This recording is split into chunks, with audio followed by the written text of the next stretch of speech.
মাঝ সমুদ্রে একটি বিশাল জাহাজ ভর্তি কয়েক হাজার রান্নার গ্যাসের সিলিন্ডার।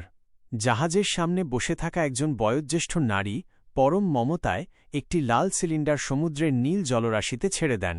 সিলিন্ডারটি পানিতে পড়ার পর একটি বুদ্ধিমান ডলফিন সেটিকে নিজের নাকের ডগায় ভারসাম্য বজায় রেখে সাঁতরে সমুদ্রের তীরে নিয়ে আসে।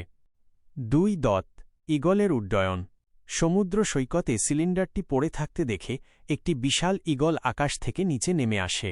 পাখিটি তার শক্ত নখ দিয়ে সিলিন্ডারটি জাপটে ধরে এবং নীল আকাশ চিরে মরুভূমির তপ্ত বালুর ওপর দিয়ে উড়ে যায়।